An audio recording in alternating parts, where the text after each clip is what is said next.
Welcome everyone to the OSEP monthly TA call. We want to thank you for being here. We also have a few announcements on behalf of Greg Poor. He is unable to be here, and he sends his best, as well as his thanks to all of the states for sending timely submissions during the APR clarification period last month. He wants you to know that the state leads are very busy reviewing the clarification submissions and preparing for determinations. We also want to thank Part C states for their timely submission of their grant applications. And as you see on your screen, we want to remind Part B partners that the grant applications are due no later than Friday, May 17th. And if you have any questions, of course, reach out to your state lead or check out the grant memo on Grads 360. We want to call your attention to next week's symposium. We are having 3 symposiums this year, with a kickoff on April 8th, looking at preparing effective personnel. Next Wednesday, the 15th of May at 1:30 Eastern Standard Time. The second symposium will focus on retaining effective personnel. And we'll conclude our series on the 14th of August, attracting effective personnel. If you haven't registered for next week's event, please register at the link that will be hyperlinked in your PowerPoint presentation and also on Grads. You should also receive an updated email about it. And last but not least, we have the Leadership Conference in July. It will be in Crystal City, at the Crystal City Gateway Marriott in Arlington, Virginia. Please register at the OSEP Ideas at Work. There are a number of wonderful large group panels and sessions. We look forward to seeing you there.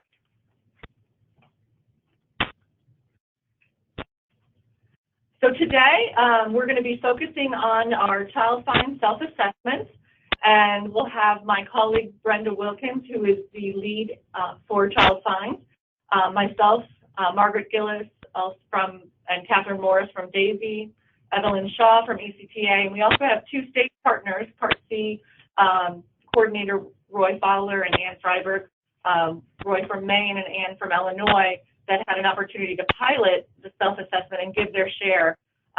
We're going to be running quickly through the tool because we really want to get to Roy and Ann's experience, their state's experience in piloting the self-assessment, because we feel like that will have a great deal of insight for you as you're going through.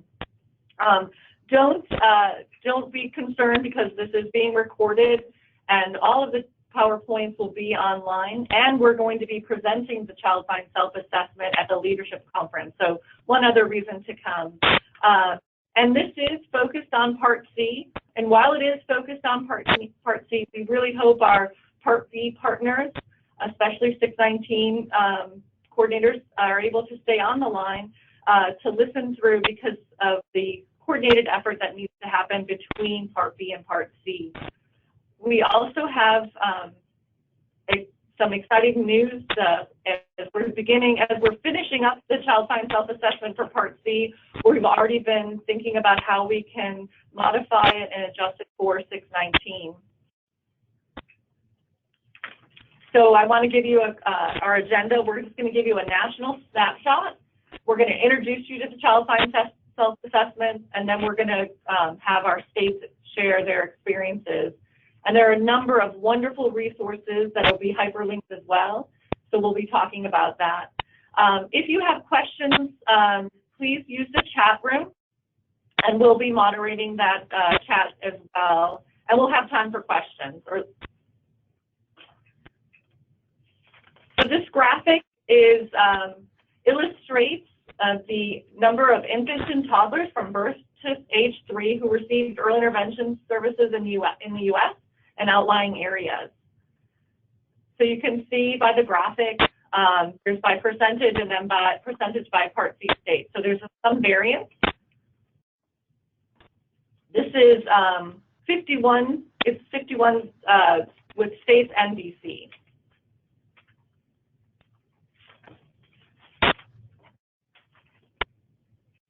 And then we have the national snapshot, looking at child maltreatment, neonatal abstinence syndrome, and Zika infections during pregnancy. And again, I'm not going to spend a lot of time on the slides because we want to save our time for the states. But and Brenda's going to be sharing some of our interest in why we started Child Find, the self-assessment. So we wanted to have opportunities to strengthen the Child Find system, develop better tracking systems, closing the gap in integrating Part C identification systems within states and local communities, and reducing the gaps in tracking children from concerns to referrals to evaluation and then to services.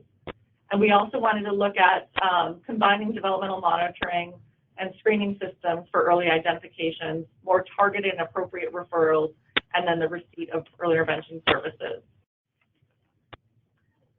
This is a high look at the Child Find system, looking at the coordination of referrals, clear definition of eligibility, high quality data systems, evaluation and appropriate identification, as well as public awareness. And this gives you an overview of the major components that are represented in a quality Child Find system and in our self-assessment.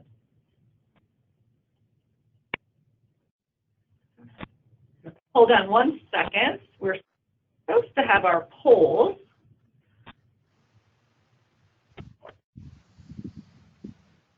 Let me check with my team. We have a poll. Jennifer, I think this was the PowerPoint for posting. Okay. Yes. So, all right. So I can launch the polls, Jen. We can start the first one, and I can do that. That'll be great. And I have the information so I can read it. Can you go ahead and take control? There you go. So this is, what is your primary role? Great. So we're going to launch the polls. What do you see as your primary? Hold on one second. Your primary role. I have in your states. And the selections are Part C coordinator, data manager, and staff. The second one is Part B, Section 619 coordinator, data manager, and staff. The third is Part B, K through 21 coordinator, data manager, or staff. Personnel development / TA provider or other. Those are your selections right now. And the responses are coming in, and it looks like we have 60% who are Part C coordinators, data management, and staff, about 18% that are Part B selection 619, about 6% that are the Part B K21, 10% that are coming in as the personal development, and 23% right now that are coming in as the other. great. And we have almost 80% that have voted, so I think we're good on that one. So I will close that poll. All right, and then the next poll that we had that we were going to ask is, what do you see as the primary challenge related to the Child Find? Okay. So you can check all that apply here. Not getting referrals for children under age 1. Many children referred late, close to age 3. Lots of children referred that are not eligible. Many children found not eligible, found eligible later. Challenges with data collection. Check all that apply.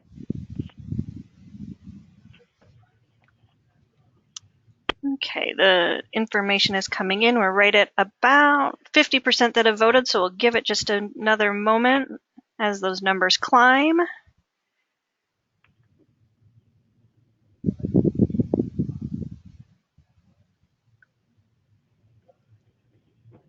And this one is a little closer across the board. So, all right, we're at 75% that have voted. And with 75%, we have 53% not getting referrals for children under 1.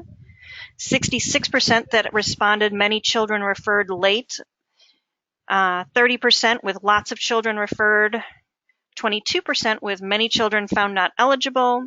And about 48% that came in with challenges with data collection. Thank you very much for good information. All right, so we will close that poll. And then we have the final poll. and launch that. Right. And that one is, in your state, do Part C and Part B collaborate for child find? Select all that apply. So we're looking at yes for community-based screenings, yes for data analysis, yes to develop and share information with the public, yes for other activities, or no.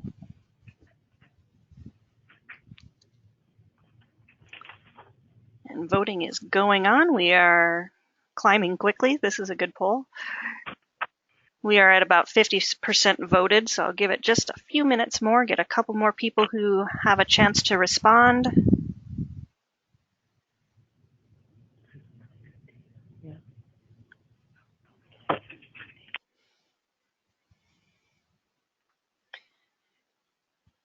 Okay, with about 75% that have voted, we have 29% that said yes for community-based screenings, 27% that responded yes for data analysis, 24% that responded yes to develop and share information, 38% with yes for other activities, and 37% coming in with no. So I will close that poll. And you are all set to continue. Thank you so much. And again, this gives us a lot of information, and we appreciate your time taking these polls. Great. Okay. Well, I'm going to pass this on to my colleague, Brenda. Hi, everyone. This is Brenda Wilkins. I am also a state lead here at OSEP and also the lead for Child Find here at MSIP.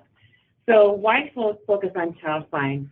As most of you can remember, back in 2016, OSEP decided to choose Child Find as a special focus area as part of the differentiated monitoring support system. So I was tasked to come up with different types of technical assistance, and one of those was a Child Find self-assessment. So it's been a couple of years or more than that since the DMS process, but we have come up with a very comprehensive tool to help support states identify and serve children that are potentially eligible for Part C. We recognize within states that there are several challenges that states run into when it comes to Child Find, and a few of those are physical constraints, there's personnel shortages, as well as special populations that we need to focus on as well. So some of the special populations that we thought were important to focus on, there was 3 of them. There was children who have been maltreated, children with opioid or other substance exposures, and then children exposed to Zika. And as you remember, a couple of years ago, Zika was a very, very prominent problem within the United States, the southern part of the United States. And then, of course, now opioid and substance exposure is growing every day in most states. So the Child Find Self-Assessment, or the CFSA, is a completely voluntary tool that we developed for states to support Part C states. It is a collaborative effort. It was a wonderful collaborative effort between RTA centers with ECTA, IDC, and DAISY. We came up with, we wanted to make sure we had a comprehensive tool that could really support states as far as best practices and as far as the regulatory components of a Child Find system. So how is the CFSA organized? It's organized in 3 separate parts. The first one is statutory requirements. And that section was developed to help states identify all the necessary components or required components under the regulation in terms of Child Find. Section 2 are the best practices, which is a very comprehensive tool. It's an Excel-based tool for scoring. It evaluates and tracks and identifies and also outlines best practices within states. It's very comprehensive. There are several sections, so we don't really anticipate states to fill out everything in its entirety when it comes to the best practices, but just focus on that part of the tool that will help assist your state or provide leverage within your state. Section 3 is our technical assistance and resource section. It's a hyperlinked Word document with OSEP, OSEP policy letters and guidance, and also other resources that we have, that the other TA centers have developed, and it's all hyperlinked to the different websites. So section 1 is a fillable, which is the statutory requirement. It is a fillable Word form. It highlights the requirements. There are sections under each of the parts that the states can either summarize their system. So you can put hyperlinks in there to hyperlink to their state database or their state website. But it's a way that states can summarize those different components of their child fine.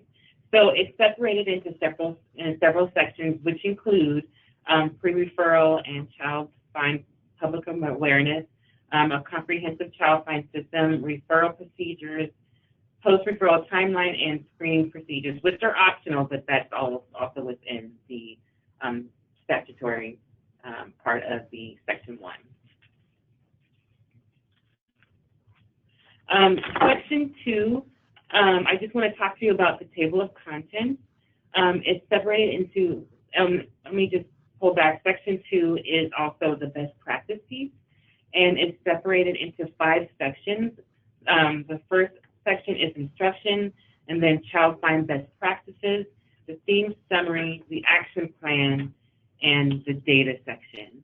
And I would like to now turn it over to Margaret Gillis, who is going to talk to you a little bit more about the best practice section within the self-assessment. Hi, everyone. So I'm Margaret Gillis. I'm with the Daisy Center, and I'm going to walk through the best practices pretty quickly just so you get a feel for what this entails and what it looks like. And if you want more information, I really highly recommend you come to the session that we're doing at the Leadership Institute, where we'll get a chance to go more in depth into the tool.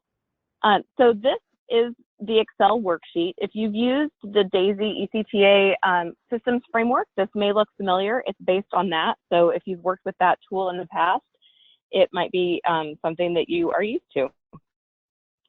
So if you could click to the next. So we have each of the best practices on here, and you enter a rating for how you are, rate yourself with how you're doing in terms of implementing each of these best practices.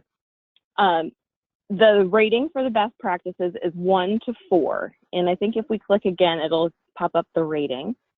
So this is what the ratings are. So it's based on whether or not, oops, you can go back to that one. So a rating of 1 would mean this practice is not in place and we are not planning to work on it at this time. A rating of 2 means the practice is in place, but we are planning to work on it, or we're getting started using this practice. A rating of 3 means that you're partially implementing that practice, and a rating of 4 means that the practice is fully implemented. Next. There is also space underneath each practice to document evidence to support your rating. So this might be where you describe things that are happening within your state related to that evidence base or to that practice. Next. So each one has that. And then what the tool does is it automatically calculates a theme rating.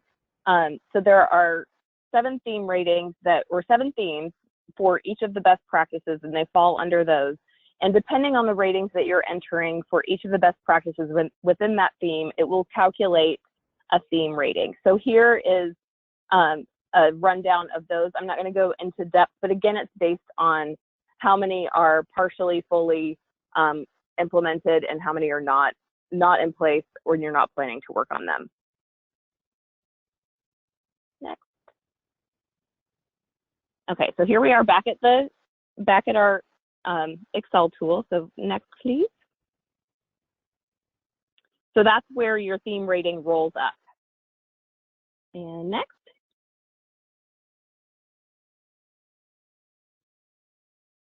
Oh, this is very slow. I don't know if it's moving slowly for you guys.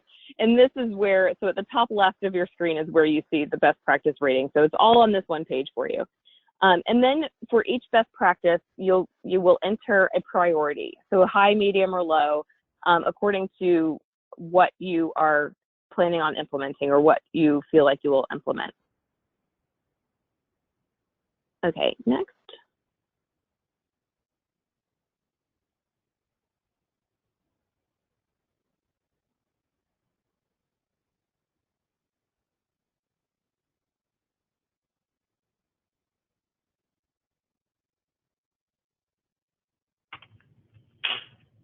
Margaret, are you And okay? so, yeah, sorry, mine was going really slowly for a second.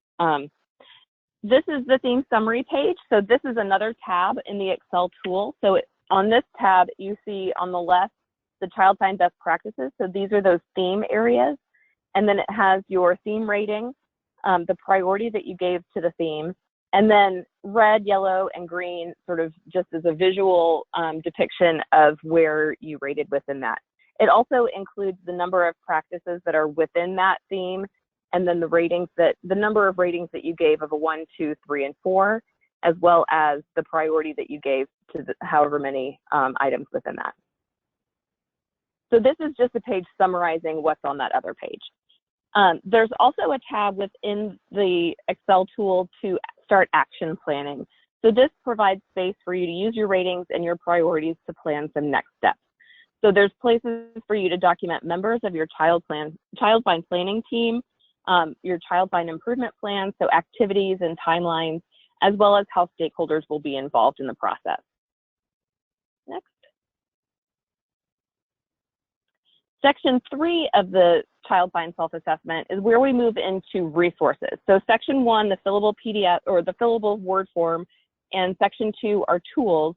Sections 3 and 4 are resources for you. So this, again, is what the hyperlinked document looks like of resources that are available. And then Section 4, on the next slide, is Child Find OSEP policy letters and guidance. And so here you'll find policy letters and other documentation from OSEP that relates to Child Find, and summaries of those, as well as links to those original resources.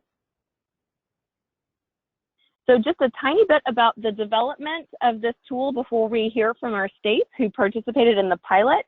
The best practices were identified through extensive reviews of literature and projects that were previously funded by OSEP and other entities that focused on Child Find. Again, I mentioned this before, it's modeled after the ECTA system framework self-assessment. It was externally reviewed by 4 states who looked through the document, gave us some feedback on it, told us what was confusing, what seemed to work, what else was needed. We made some revisions, and then we piloted with another 4 states. So we are very grateful for the states that joined us in this pilot effort, going through the Child Find self-assessment and completing it. They had meetings with stakeholders to talk about how they rated themselves in their on their best practices in that Excel tool, which is what we recommend. We recommend you use a team of stakeholders to go through that, and had some really great conversations that I'm excited for you to hear about during their pilot. So we incorporated feedback into the tool itself, as well as into the guidance of the tool based on that external review and pilot. Next. So we're going to hear today from Maine and Illinois.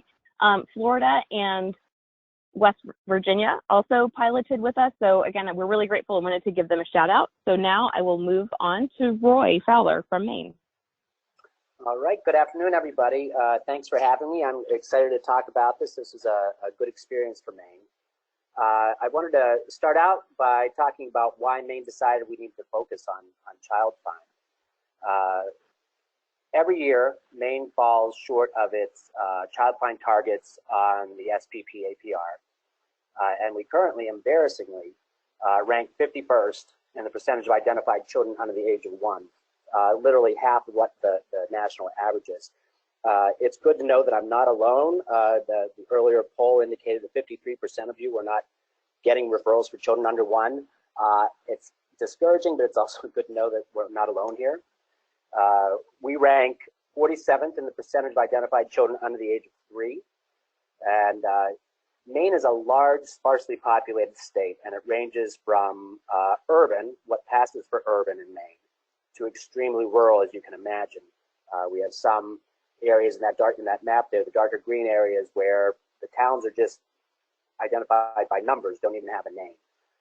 And we've also had, in the past decade, a significant increase in the number of our immigrant population.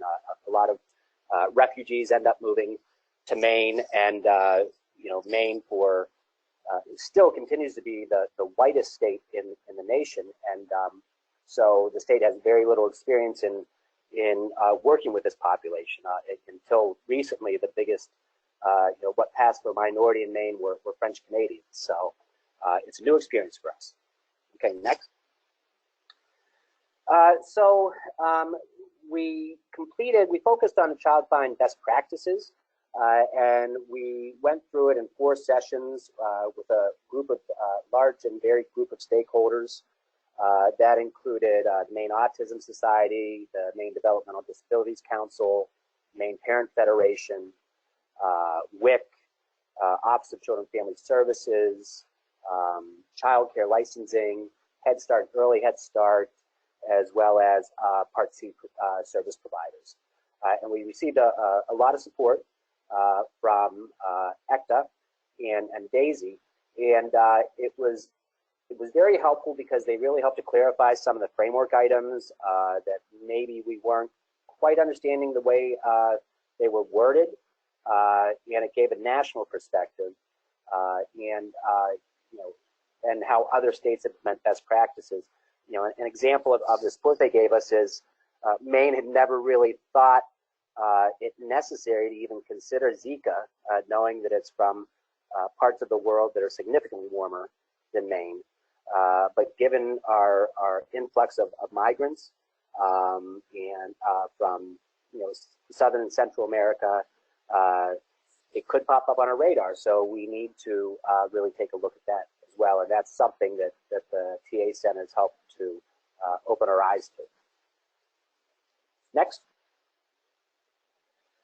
So in going through it, there were 3 big things that we identified. The first was outreach and materials targeting new Mainers, and increased collaboration with cultural brokers. It's necessary. In the last 10 decades, Portland, Maine, which is Maine's largest city, the high school there, the school district now has 54 different languages being spoken. And we know with confidence that we don't have the materials in all those languages. We know that we haven't connected with the cultural brokers. We haven't been as thorough in our outreach to that population as we should be, and the result is we are likely, we know that we're under-identifying infants and toddlers in that population. And also the second one is, we've done a lot of early intervention outreach, and it's one of our broad improvement strategies in our state systemic improvement plan to do a lot of outreach with potential referral sources.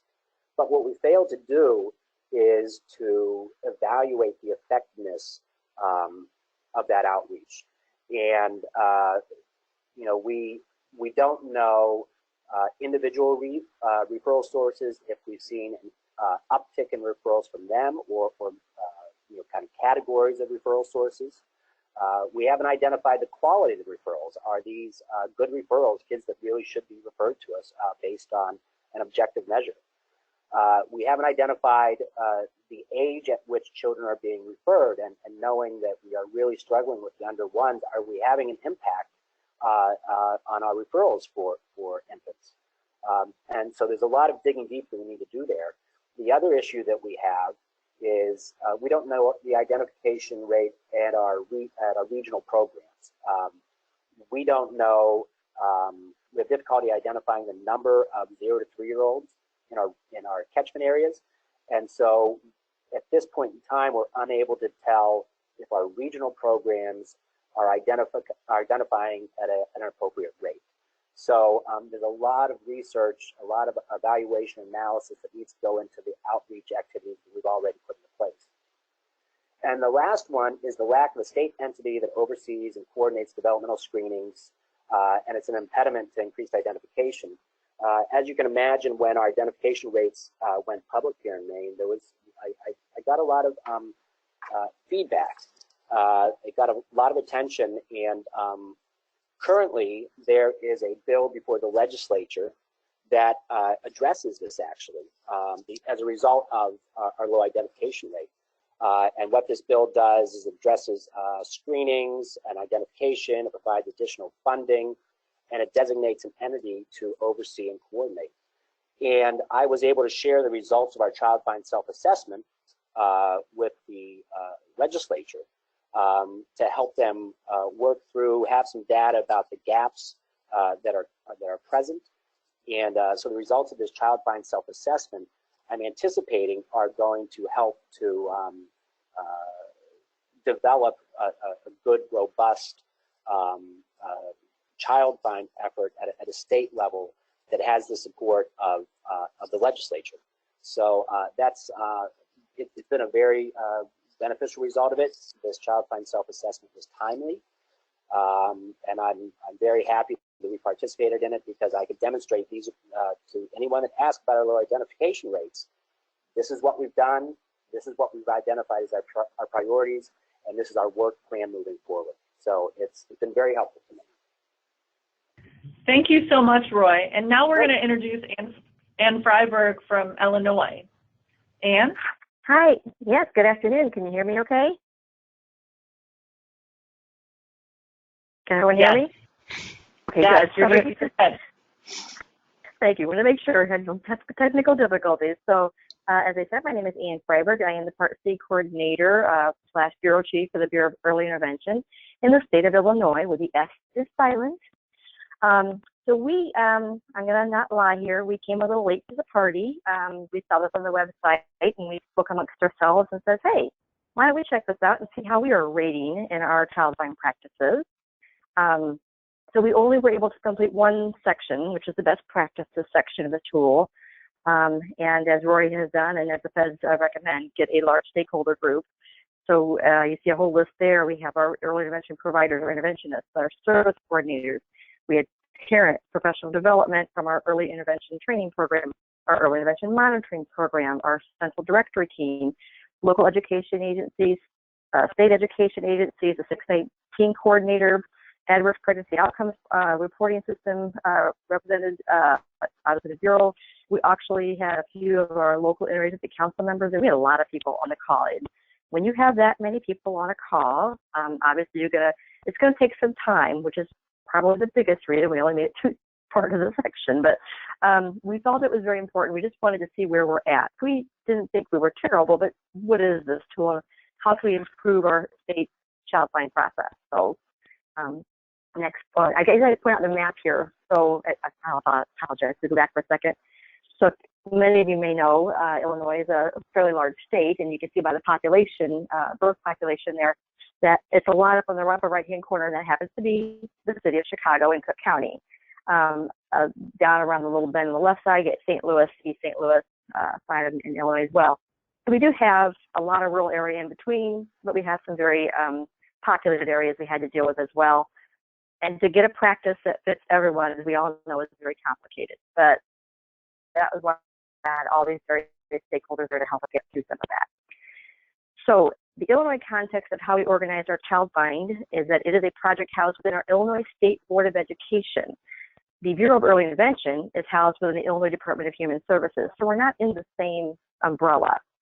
But obviously the Child Find Project, per federal laws and state laws, does support children across the entire state from 0 until 5. We think we work very closely together. We have a quarterly transition guidance committee that meets between Part B and Part C, talks about all the different things between the two of us. The focus was originally a transition, but it has really grown. We have our Child Find coordinator at these meetings. He presents data to us every quarter on the Child Find status in Illinois, where we're at, what we're doing. They have their very own website, so if you ever Google Illinois Child Find, it's a great website to go to. We have all of our marketing materials on there, free resources for people to get, and it's wonderful. But, you know, like I said, we felt we had a decently organized Child Find system. And go to the next screen. Oops. I'm missing a slide. Okay, so I'll just talk about it then. So we thought we had a pretty good effort going, but what we realized after the tool and with all of our various partners, we have tons of policies, procedures, administrative rules, interagency agreements, local collaborations through method MOUs, memorandums of understanding. We have so much going on, but we realized while talking amongst all of our stakeholders, we had some inconsistent practices and maybe some complicated data collection. Obviously, with the best intentions, the data collection was out there, and we've made a lot of improvements on that. But it's a matter of which tool do we use to do our screenings. Are the people who are doing the screenings trained well? Do they understand what they're really being asked to do? Are they reporting it correctly? Child find, while housed within the Illinois State Board of Education, can also be done obviously by us and by anybody actually. So we have local community practices that want to do it on their own. And that's where we kind of lose out some of the data. We don't know exactly where all of these child find practices are going. So we're trying to coordinate it a lot better in Illinois. We've got some advocacy efforts that are trying to gather everybody together to say, if you want to do this, make sure A, we get you to a consistent training practice. B, you use our tool to record the results, and we get that reported so we can look at the whole state and determine if there are weaknesses. Are there areas that aren't getting screened? Our screening collection tool was very rough in the beginning. We've made some major improvements to it. It is not a tool that collects any race ethnicity. It does collect age breakdowns. I think if I remember correctly, by 3 months. It's meant to collect also where the event occurred. So where did the child find occur? Did somebody sit in a doctor's office? Did somebody go to a mall and have a station, or a local education agency had a roundup for kindergarten and they had them there? We could get the zip code, so we can kind of plot this across the state to see where we're good at doing screenings and where we're not so good at doing screenings, and work on that. The person who organizes our child find system is wonderful. We had a solid project manager of that for years. She retired, and our new guy is just wonderful. He's very tech savvy, so he's able to do a lot more automation on this collection tool for screens, and collect it and report out. We have a report out on the website, because he can get the data from my early intervention child and family collections offices, connections offices. He can get it from the State Board of Education staff and team. He could get it from out of the data system, because even like a WIC office or a family case management office can do something and put it into the data system and collect it that way. Once again, it's just numbers, not necessarily where they're at, but it does collect children who are referred on and children who are not. So we try to use our data to help tell the story of where we can improve and help the state of Illinois get children into these systems that they need to be into. So using this Child Find self-assessment tool, it really helped us realize that there are a lot of components of Child Find. And obviously having the TA team members there, Catherine, Margaret, thank you, helped us really interpret the intention so that all the stakeholders who were on the call understood really what we're trying to gain out of this, to be able to report back and make the system even better. And there obviously was a wide variety of perspectives of all those different stakeholders. So our next steps, let's slide this up now. It obviously opened up a lot of language between all of us. Everybody seemed very willing to want to improve our child find system in Illinois.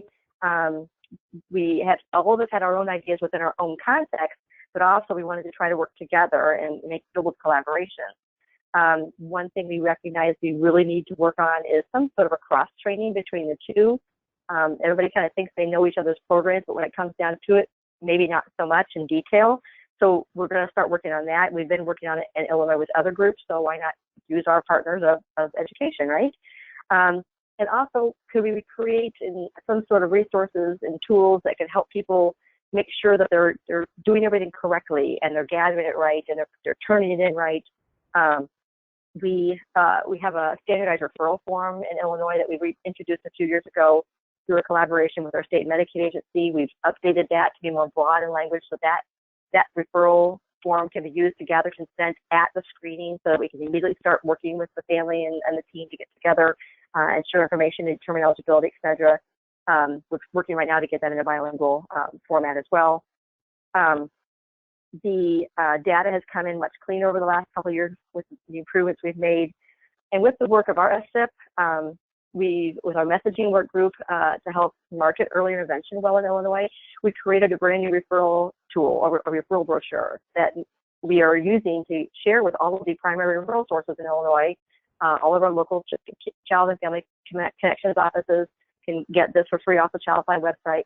They can take it out to these offices, the health departments, the doctor's offices, the daycare centers, wherever they want, and explain early intervention more to them. It really is a lot of community collaboration building here. It's meeting these people face to face, shaking those hands, and getting those children to us. So, and as I'm listening on the call, I realize we actually probably need to, within the Illinois Department of Human Services, do a little cross training between some of the other programs and use that referral brochure to really support that Childline website and that Childline practice as well.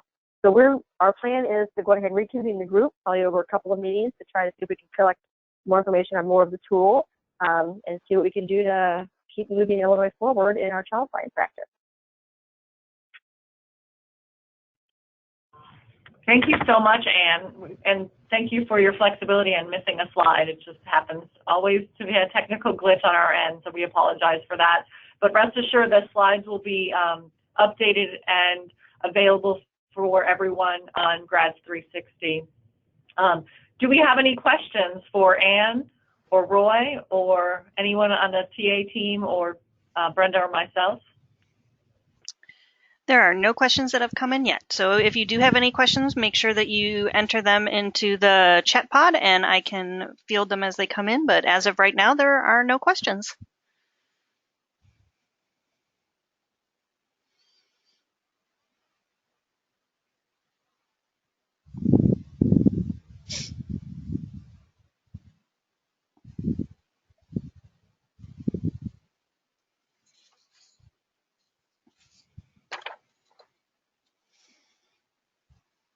I want to make sure everyone has time if they want to mark a question in the chat. I want to rush you through.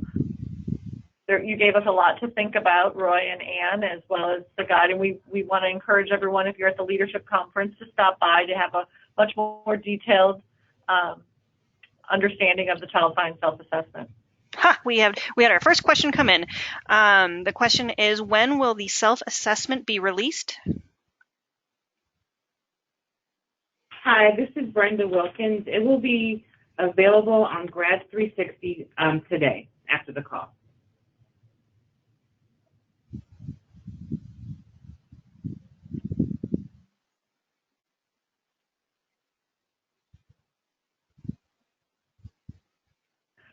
I'm going to ask a question. This is Jennifer.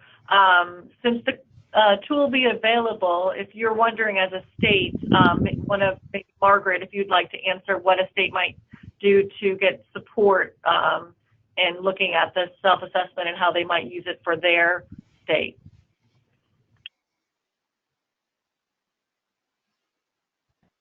Sure. So TA centers, Daisy and ECTA, are ready to help you if you are interested in working with us as you work your way through the Childline self-assessment.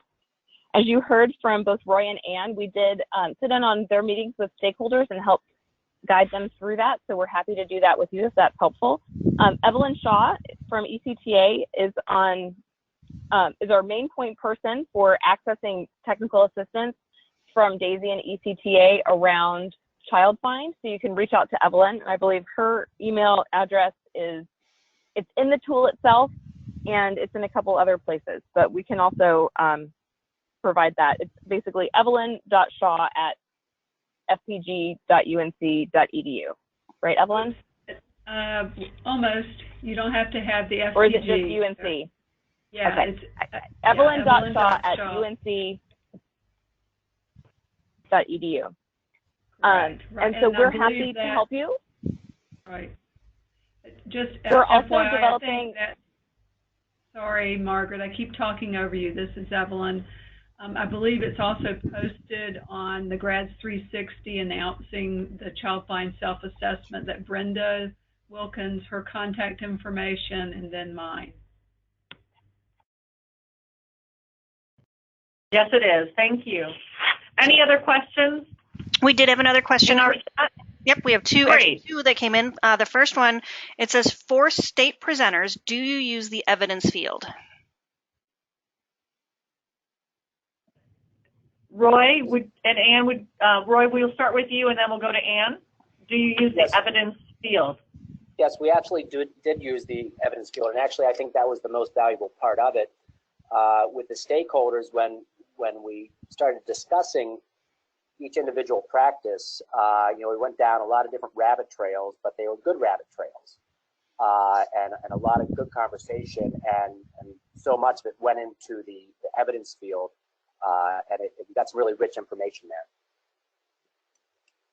there. Ann, did you use the evidence field? Yes, we did, because it helped us really record when we had the group of stakeholders all talking. We'd ask the question, and there's something that I'm like, well, I didn't.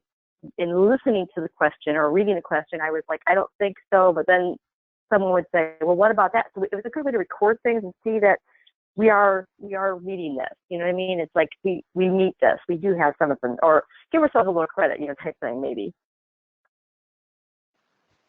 Thank you. Jennifer, did you want to read the next question? I did, and I realized as it came in, it's not really a question, but I'll read it. It says, thank you for sharing this information along with the state examples. I'm excited to review this tool and learn more about it. Thank you for that comment. And this is Brenda Wilkins at MSIP. If you need to reach out to me at MSIP, it's brenda.wilkins@ed.gov. Thank you so much. And this is Jennifer. I will also put a shout out. This has been a labor of love for Brenda and our TA support. We would not be here without them. So thank you to Margaret, Evelyn, Catherine, Cornelia, who's not on the line, and of course the states that helped us. And we're looking forward to walking through with you as you, if you're interested in the Child Find Self-Assessment. Any other questions, Jennifer? No, it's still loading, so if something comes up, I'll let you know, but nothing at the moment. Well, looking at our time, we do have some resources, and Margaret's going to walk us through, and I'll hopefully move the slides to that. So, Margaret? Great. So we do have some resources for you. So right here is the link to the Child Find Self-Assessment where you'll be able to get it. And of course, that's on our beloved Grad 360. And then you'll also see in your handouts pod that you do have access to a Child Find Self-Assessment infographic. So this just gives a really brief, big picture of what it is. So you see at the top, it has the 4 different sections, and then expanding down to the Child Find best practices, what's those best practices that are in those in the Excel tool. So that you can download from the chat pod or from the handout pod, that is, and you'll also be able to find it on Grad.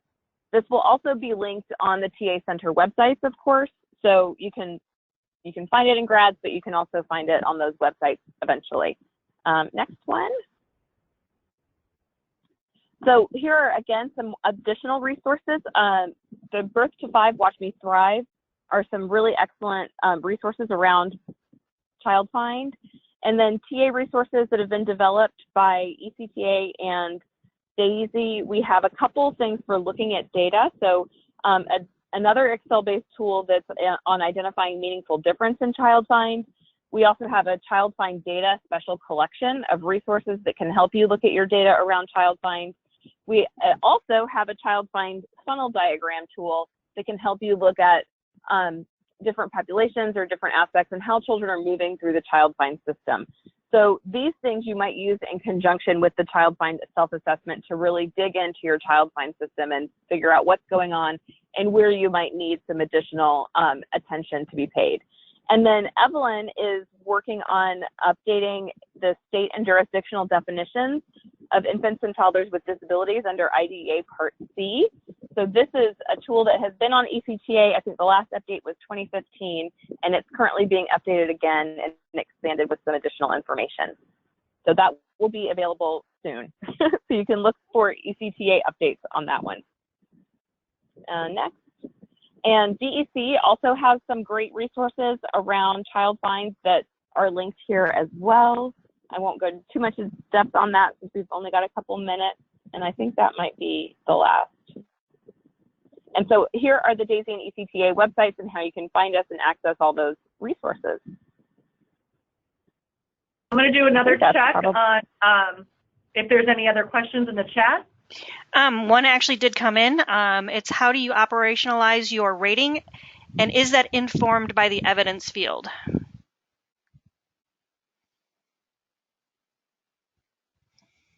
So that is a great question, and it's really, so it is going to be subjective. As I said, the ratings are going to be based on how you are implementing the practice across your state. And so you may have things that you would say were partially implemented, others may say are fully implemented.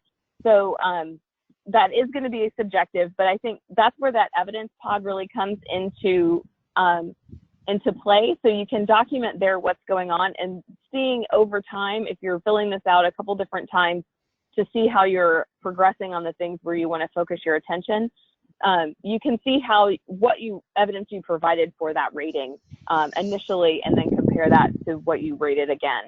So I think using those two in conjunction with one another would be really helpful for making sure that you have more consistent ratings of your own system.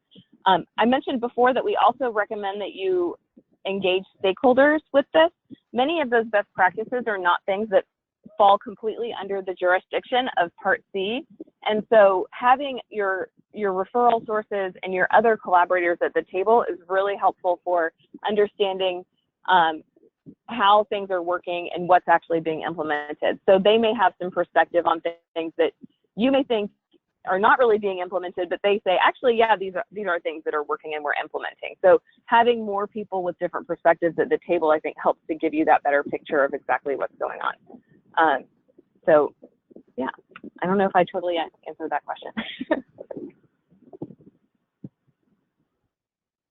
Margaret, thank you. That's a really good, I think I was going to say the same thing. I think it's important for that stakeholder engagement.